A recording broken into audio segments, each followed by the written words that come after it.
اعوذ باللہ من الشیطان الرجیم بسم اللہ الرحمن الرحیم الحمدللہ والصلاة والسلام علی رسول اللہ وعلی آلہ واصحابہ اجمعین اشہد ان لا الہ الا اللہ واشہد ان محمدا عبدہ ورسولہ رب اشرح لی صدری ویسر لی امری واحلل عقدۃ من لسانی یفقہوا قولی ربنا زدنا علما اللہم فقہنا فی الدین۔ سیرت النبی صلی اللہ علیہ وسلم کے سلسلے کو آگے بڑھاتے ہوئے آج ہم بات کریں گے حجۃ الوداع کے اوپر۔ نبی صلی اللہ علیہ وسلم نے جب اس تاریخی حج مبرور کے لیے اپنے ارادے کا اعلان فرمایا تو عرب کے مسلمان جوک در جوک پہنچنا شروع ہو گئے۔ ہر ایک کی آرزو تھی کہ وہ رسول اللہ صلی اللہ علیہ وسلم کے نقش پاک کو اپنے لیے نشان راہ بنائے اور آپ صلی اللہ علیہ وسلم کی اقتداء کرے۔ پھر سینچر کے دن جب ذی القعدہ میں 4 دن باقی تھے، رسول اللہ صلی اللہ علیہ وسلم نے کوچ کی تیاری فرمائی، بالوں میں کنگھی کی، تیل لگایا، تہبت پہنا، چادر اوڑھی، قربانی کے جانوروں کو قلادہ پہنایا اور ظہر کے بعد کوچ فرما دیا اور عصر سے پہلے ذوالحلیفہ پہنچ گئے۔ وہاں عصر کی نماز 2 رکعت پڑھی اور رات بھر خیمہ زن رہے۔ صبح ہوئی تو صحابہ کرام رضی اللہ عنہ سے فرمایا، رات میرے پروردگار کی طرف سے ایک آنے والے نے آ کر کہا، اس مبارک وادی میں نماز پڑھو اور کہو حج میں عمرہ ہے۔ پھر ظہر کی نماز سے پہلے آپ صلی اللہ علیہ وسلم نے احرام کے لیے غسل فرمایا۔ اس کے بعد حضرت عائشہ رضی اللہ عنہا نے آپ صلی اللہ علیہ وسلم کے جسم اطہر اور سر مبارک میں اپنے ہاتھ سے زریرہ اور مشک خمیز خوشبو لگائی۔ خوشبو کی چمک آپ صلی اللہ علیہ وسلم کی مانگ اور داڑھی میں دکھائی پڑتی تھی، مگر آپ صلی اللہ علیہ وسلم نے یہ خوشبو دھوئی نہیں بلکہ برقرار رکھی۔ پھر اپنا تہبند پہنا، چادر اوڑھی، 2 رکعت ظہر کی نماز پڑھی۔ اس کے بعد مصلی ہی پر حج اور عمرہ دونوں کا ایک ساتھ احرام باندھتے ہوئے صدائے لبیک بلند کی۔ پھر باہر تشریف لائے، قصوہ اونٹنی پر سوار ہوئے اور دوبارہ صدائے لبیک بلند کی۔ اس کے بعد اونٹنی پر سوار کھلے میدان میں تشریف لے گئے تو وہاں بھی لبیک پکارا۔ اب یہاں پہ نبی صلی اللہ علیہ وسلم نے ظہر کی 2 رکعت اس لیے پڑھی کیونکہ سفر میں جو ہے وہ نماز عادی ہو جاتی ہے۔ اس کے بعد آپ صلی اللہ علیہ وسلم نے اپنا سفر جاری رکھا۔ ہفتہ بھر بعد جب آپ صلی اللہ علیہ وسلم سر شام مکہ کے قریب پہنچے تو ذی طویٰ میں ٹھہر گئے، وہیں رات گزاری اور فجر کی نماز پڑھ کر غسل فرمایا۔ پھر مکہ میں داخل ہوئے۔ یہ اتوار 4 ذی الحجہ 10 ہجری کا دن تھا۔ راستے میں 8 راتیں گزاری تھیں۔ اوس رفتار سے اس مسافت کا یہی حساب بھی ہے۔ مسجد حرام پہنچ کر آپ صلی اللہ علیہ وسلم نے پہلے خانہ کعبہ کا طواف کیا، پھر صفا مروہ کے درمیان سعی کی، مگر احرام نہیں کھولا کیونکہ آپ صلی اللہ علیہ وسلم نے حج و عمرے کا احرام ایک ساتھ باندھا تھا اور اپنے ساتھ ہدی قربانی کے جانور لائے تھے۔ طواف و سعی سے فارغ ہو کر آپ صلی اللہ علیہ وسلم نے بالائی مکہ میں حجون کے پاس قیام فرمایا، لیکن دوبارہ طواف حج کے سوا کوئی اور طواف نہیں کیا۔ آپ صلی اللہ علیہ وسلم کے جو صحابہ کرام رضی اللہ عنہم اپنے ساتھ ہدی قربانی کا جانور نہیں لائے تھے، آپ صلی اللہ علیہ وسلم نے انہیں حکم دیا کہ اپنا احرام عمرے میں تبدیل کر دیں اور بیت اللہ کا طواف اور صفا مروہ کی سعی کر کے پوری طرح حلال ہو جائیں، لیکن چونکہ آپ صلی اللہ علیہ وسلم خود حلال نہیں ہو رہے تھے، اس لیے صحابہ کرام رضی اللہ عنہم کو تردد ہوا۔ آپ صلی اللہ علیہ وسلم نے فرمایا، اگر میں اپنے معاملے کی وہ بات پہلے جان گیا ہوتا جو بعد میں معلوم ہوئی تھی تو میں ہدی نہ لاتا، اور اگر میرے ساتھ ہدی نہ ہوتی تو میں بھی حلال ہو جاتا۔ آپ صلی اللہ علیہ وسلم کا یہ ارشاد سن کر صحابہ کرام رضی اللہ عنہم نے سر اطاعت خم کر دیا اور جن کے پاس ہدی نہ تھی وہ حلال ہو گئے۔ 8 ذی الحج ترویہ کے دن آپ صلی اللہ علیہ وسلم مینا تشریف لے گئے اور وہاں 9 ذی الحجہ کی صبح تک قیام فرمایا۔ ظہر، عصر، مغرب، عشاء اور فجر 5 وقت کی نمازیں وہیں پڑھیں۔ پھر اتنی دیر تک توقف فرمایا کہ سورج طلوع ہو گیا۔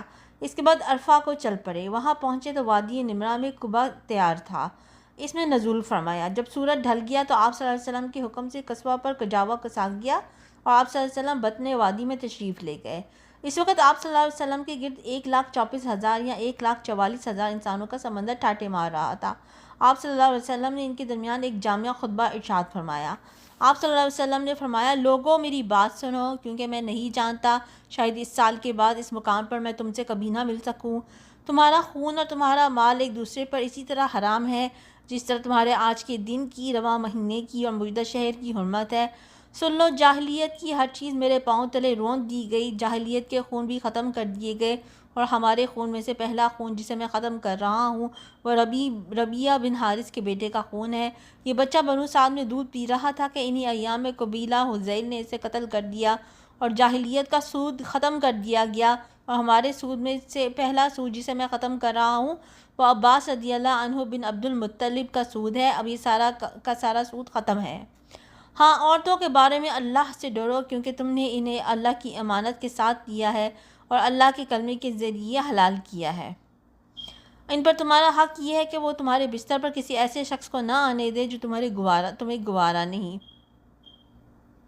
اور میں تمہیں ایسی چیز چھوڑے جا رہا ہوں کہ اگر تم نے اسے مضبوطی سے پکڑے رکھا تو اس کے بعد ہرگز گمراہ نہ ہوگے، اور وہ ہے اللہ کی کتاب۔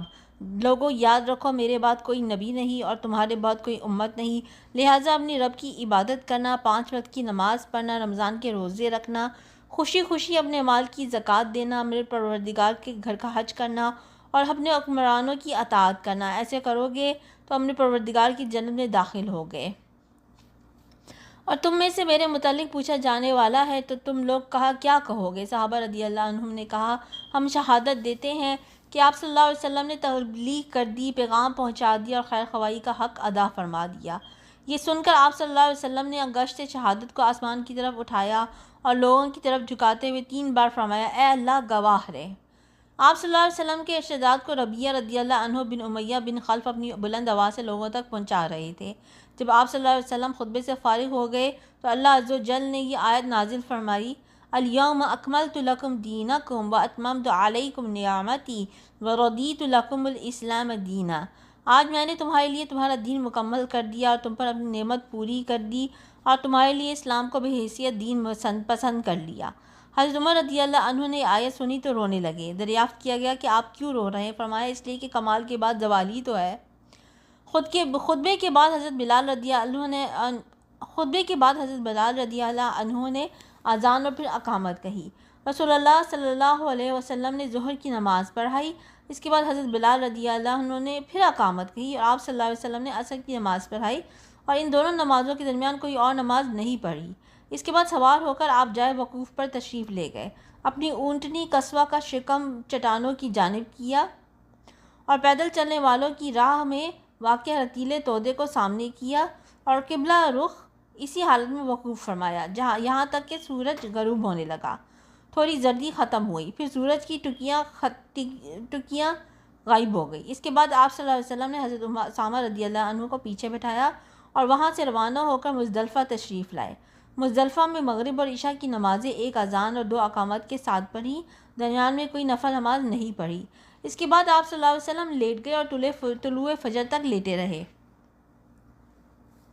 البتہ صبح نمودار ہوتے ہی اذان و اقامت کے ساتھ فجر کی نماز پڑھی۔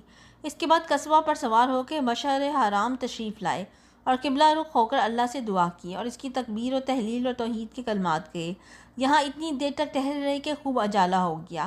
اس کے بعد سورج طلوع ہونے سے پہلے مینا کے لیے روانہ ہو گئے اور اب کی بار حضرت فضل رضی اللہ عنہ بن عباس کو اپنے پیچھے سوار کیا۔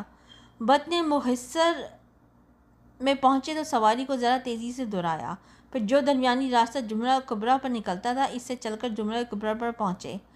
اس زمانے میں وہاں ایک درخت بھی تھا اور جمرہ کبریٰ اس درخت کی نسبت سے بھی معروف تھا۔ اس کے بعد جمرہ کبریٰ کو جمرہ عقبہ اور جمرہ اولیٰ بھی کہتے ہیں۔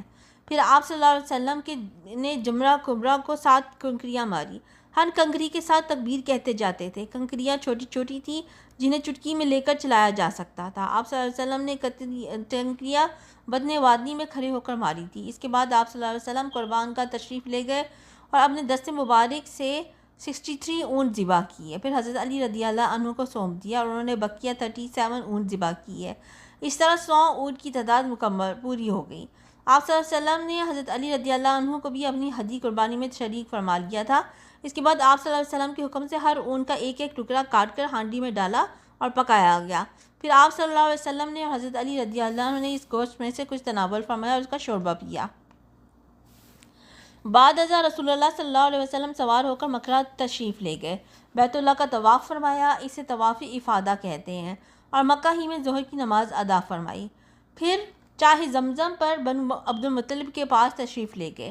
وہ حجاج کرام کو زمزم کا پانی پلا رہے تھے۔ آپ صلی اللہ علیہ وسلم نے فرمایا، بنو عبد المطلب تم لوگ پانی کھینچو، اگر یہ اندیشہ نہ ہوتا کہ پانی پلانے کے اس کام میں لوگ تمہیں مغلوب کر دیں گے تو میں بھی لوگوں کے ساتھ کھینچتا۔ یعنی اگر صحابہ کرام رضی اللہ عنہم رسول اللہ صلی اللہ علیہ وسلم کو خود پانی کھینچتے ہوئے دیکھتے تو ہر صحابی خود پانی کھینچنے کی کوشش کرتا، اور اس طرح حجاج کو زمزم پلانے کو جو شرف بنو عبد المطلب کو حاصل تھا، اس کا نظم ان کے قابو میں نہ رہ جاتا۔ چنانچہ بنو عبد المطلب نے آپ صلی اللہ علیہ وسلم کو ایک ڈول پانی دیا اور آپ صلی اللہ علیہ وسلم نے اس میں سے حسب خواہش پیا۔ تو آج یوم نحر تھا، یعنی ذی الحجہ کی 10 تاریخ تھی۔ نبی صلی اللہ علیہ وسلم نے آج بھی دن چڑھے چاش کے وقت ایک خطبہ ارشاد فرمایا تھا۔ خطبے کے وقت آپ صلی اللہ علیہ وسلم خچر پر سوار تھے اور حضرت علی رضی اللہ عنہ آپ صلی اللہ علیہ وسلم کے ارشادات صحابہ کرام رضی اللہ عنہم کو سنا رہے تھے۔ صحابہ کرام رضی اللہ عنہم کچھ بیٹھے اور کچھ کھڑے تھے۔ آپ صلی اللہ علیہ وسلم نے آج کے خطبے میں بھی کل کی کئی باتیں دہرائیں۔ صحیح بخاری اور صحیح مسلم میں حضرت ابوبکر رضی اللہ عنہ کا یہ بیان مروی ہے کہ نبی صلی اللہ علیہ وسلم نے ہمیں یوم نحر 10 ذی الحجہ کو خطبہ دیا۔ فرمایا، زمانہ گھوم پھر کر اپنی اسی دن کی حیت پر پہنچ گیا ہے جس دن اللہ نے آسمان اور زمین کو پیدا کیا تھا۔ سال 12 مہینے کا ہے اور جن میں سے 4 مہینے حرام کے ہیں، 3 پہ در پہ یعنی ذی القعدہ، ذی الحجہ اور محرم، اور 1 رجب مدر جو جمادی الاخرہ اور شعبان کے درمیان ہے۔ آپ صلی اللہ علیہ وسلم نے یہ بھی فرمایا کہ یہ کون سا مہینہ ہے؟ ہم نے کہا اللہ اور اس کے رسول صلی اللہ علیہ وسلم بہتر جانتے ہیں۔ اس پر آپ صلی اللہ علیہ وسلم خاموش رہے، یہاں تک کہ ہم نے سمجھا کہ آپ صلی اللہ علیہ وسلم اس کا کوئی اور نام رکھیں گے، لیکن پھر آپ صلی اللہ علیہ وسلم نے فرمایا کہ یہ ذی الحجہ نہیں ہے۔ ہم نے کہا کیوں نہیں؟ آپ صلی اللہ علیہ وسلم نے فرمایا یہ کون سا شہر ہے؟ ہم نے کہا اللہ اور اس کے رسول بہتر جانتے ہیں۔ اس پر آپ صلی اللہ علیہ وسلم خاموش رہے، یہاں تک کہ ہم نے سمجھا آپ صلی اللہ علیہ وسلم اس کا کوئی اور نام رکھیں گے۔ پھر آپ صلی اللہ علیہ وسلم نے فرمایا کیا یہ بلدہ مکہ نہیں ہے؟ ہم نے کہا کیوں نہیں؟ آپ صلی اللہ علیہ وسلم نے فرمایا اچھا تو یہ دن کون سا ہے؟ ہم نے کہا اللہ اور اس کے رسول صلی اللہ علیہ وسلم بہتر جانتے ہیں۔ اس پر آپ صلی اللہ علیہ وسلم خاموش رہے، یہاں تک کہ ہم نے سمجھا آپ صلی اللہ علیہ وسلم اس کا کوئی اور نام رکھیں گے، مگر آپ صلی اللہ علیہ وسلم نے فرمایا کیا یہ یوم نحر قربانی کا دن یعنی 10 ذی الحجہ نہیں ہے؟ ہم نے کہا کیوں نہیں؟ آپ صلی اللہ علیہ وسلم نے فرمایا اچھا تو سنو کہ تمہارا خون، تمہارا مال، تمہاری آبرو ایک دوسرے پر ایسے ہی حرام ہے جیسے تمہارے اس شہر اور تمہارے اس مہینے میں تمہارے آج کے دن کی حرمت ہے، اور تم لوگ بہت جلد اپنے پروردگار سے ملو گے اور تم سے تمہارے اعمال کے متعلق پوچھے گا، لہٰذا دیکھو میرے بعد پلٹ کر گمراہ نہ ہو جانا کہ آپس میں ایک دوسرے کی گردنیں مارنے لگو۔ بتاؤ کیا میں نے تبلیغ کر دی؟ صحابہ نے کہا ہاں۔ آپ صلی اللہ علیہ وسلم نے فرمایا اے اللہ گواہ رہے، جو شخص موجود ہے وہ غیر موجود تک میری باتیں پہنچا دے، کیونکہ بعض وہ افراد جن تک یہ باتیں پہنچائی جائیں گی وہ بعض موجودہ سننے والوں سے کہیں زیادہ ان باتوں کے در و بست کو سمجھ سکیں گے۔ ایک روایت میں ہے کہ آپ صلی اللہ علیہ وسلم نے اس خطبے میں یہ بھی فرمایا یاد رکھو کوئی بھی جرم کرنے والا اپنے سوا کسی اور پر جرم نہیں کرتا، یعنی اس جرم کی پاداش میں کوئی اور نہیں بلکہ خود مجرم ہی پکڑا جاتا ہے۔ یاد رکھو کوئی جرم کرنے والا اپنے بیٹے پر یا کوئی بیٹا اپنے باپ پر جرم نہیں کرتا، یعنی باپ کے جرم میں بیٹے کو یا بیٹے کے جرم میں باپ کو نہیں پکڑا جائے گا۔ یاد رکھو شیطان مایوس ہو چکا ہے اور کہ اب تمہارے اس شہر میں کبھی بھی اس کی پوجا کی جائے، لیکن اپنے جن اعمال کو تم لوگ حقیر سمجھتے ہو ان میں اس کی اطاعت کی جائے گی اور اسی سے راضی ہوگا۔ اس کے بعد آپ صلی اللہ علیہ وسلم ایام تشریق 11، 12، 13 ذی الحجہ کو منی میں مقیم رہے۔ اس دوران آپ صلی اللہ علیہ وسلم کے حج کے مناسک بھی ادا فرما رہے تھے اور لوگوں کو شریعت کے احکام بھی سکھا رہے تھے، اللہ کا ذکر بھی فرما رہے تھے، ملت ابراہیمی کے سنن ہدی بھی قائم کر رہے تھے اور شرک کے آثار و نشانات کا صفایا بھی فرما رہے تھے۔ آپ صلی اللہ علیہ وسلم نے ایام تشریق میں بھی ایک دن خطبہ دیا، چنانچہ سنن نبی داؤد میں بسند حسن مروی ہے کہ حضرت سرا بنت بنحان رضی اللہ عنہ نے فرمایا کہ رسول اللہ صلی اللہ علیہ وسلم نے ہمیں روز کے دن خطبہ دیا اور فرمایا کیا یہ شام تشریق کا درمیانی دن نہیں ہے؟ آپ صلی اللہ علیہ وسلم کا آج کا خطبہ بھی کل یوم نحر کے خطبے جیسا تھا اور یہ خطبہ سورہ نصر کے نزول کے بعد دیا گیا تھا۔ ایام تشریق کے خاتمے پر دوسرے یوم النفر یعنی 13 ذی الحجہ کو نبی صلی اللہ علیہ وسلم نے منی سے کوچ فرمایا اور وادی البطح کے خیف بنی کنانہ میں فروکش ہوئے، جن کا باقی ماندہ حصہ اور رات وہیں گزاری اور ظہر، عصر، مغرب اور عشاء کی نمازیں وہیں پڑھی۔